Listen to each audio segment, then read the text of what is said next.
Hi, I'm Andy Thomson. I'm a senior search strategist at 3D Marketing. I'm here to talk to you about competitive traffic tools and how you can use them to solve 3 unique digital marketing challenges. So challenge number 1, how do you keep track of your competitors in organic search? So your brand probably is already tracking a number of metrics to evaluate your status against your top competitors in the marketplace. Those could be Net Promoter Score, consumer reports, or total media spend.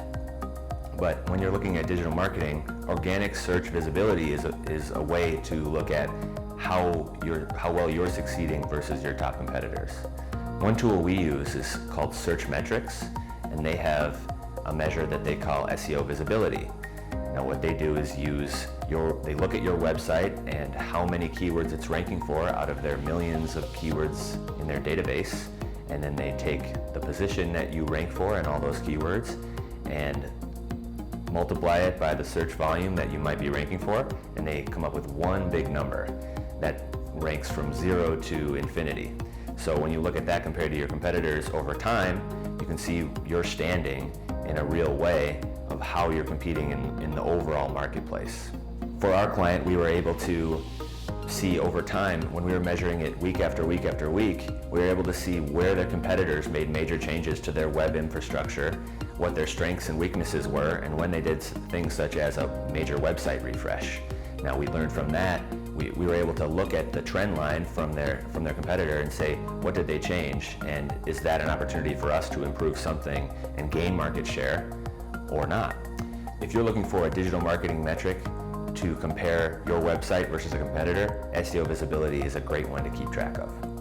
So challenge number 2, how can you increase your organic market share and attract more traffic? So when you're looking at SEO activity, you're probably looking at keyword rankings. Now most companies keep track of a set of keywords that they have, their top keywords. You might have even your CEO searching the same keyword over and over, and you're really worried about making sure that your brand shows up on number 1. Now, there's a lot I could go into there about what's wrong with that, what's right with that, but keywords are valuable for one major reason, is because that's how people get to your site. So when I was just talking about SEO visibility, we're looking at the overall presence of your site. Now when you take all of those keywords individually, you can really break them down and learn a lot about your site. So we use a tool called SEMrush, which is a popular SEO suite. We use it to go into a site and pull a huge list of keywords. Then we can categorize those keywords and compare on the ones that we have in common with our competitors. And then once we have that category, we can see, does my brand have a higher or lower share of those keywords than our competitors? This is really valuable. A lot of companies do that, but we take it to another level by evaluating that over time. And what you can do is drill down within that set and see what's the most valuable keyword to us within this set. And if we do this or that, what will be the impact? Now I encourage you to do this exercise and create a market share visualization so you can see what your website's strengths and weaknesses are, what your competitors' strengths are, so you can improve your online market share. Challenge number 3, how do you evaluate your traffic beyond SEO? So in challenge number 1, I described how there are a number of SEO metrics and non-SEO metrics that you might want to use for evaluating traffic of your competitors online. Well, you have probably already seen some other tools on the web that say that they can give you a view into your competitors' analytics. Well, that's not quite true. What they are doing, and most of them are doing, is using clickstream data. And what that is they use cookied user data.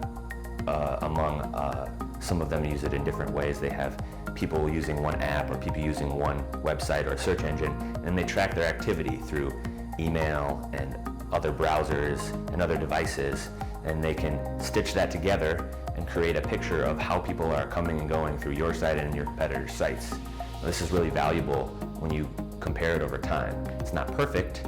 We've seen some tools get close to about 90%, and sometimes the same tool can be as much as 50% off. So that's why it's good to measure this over time. And I think it is valuable to look at that because you can see a trend line and compare it to your real analytics and sort of understand what's real or what's not. So it can be valuable to look at this metric when you're trying to evaluate the performance and strength of a new entrant in your marketplace. So direct-to-consumer brands are becoming stronger and stronger and a bigger trend because they're disrupting legacy marketplaces like manufacturing and retail in a way that hasn't been seen before. So if you have a small competitor that you're not sure how to evaluate them because they are new, you can look at clickstream data to see how strong are they, what does their traffic estimate look like, and then compare it to your real numbers and your traffic estimate itself. So when you use that and stitch it together, you can say, okay, well, I know they're doing well here or there, but I know I can maybe learn from that and try to compete with them on that measure, on that level, in that channel. So you can use this clickstream data to be an input into your customer journey research as well. So if you know that a competitor is doing well in social versus online search or versus display or email, you can consider that a part of your channel mix as well as a way to say, I think they probably have their biggest strength in the acquisition part of the customer journey and probably not in the conversion side. So maybe we can use that to create a new strategy and combat them and maybe cut them off.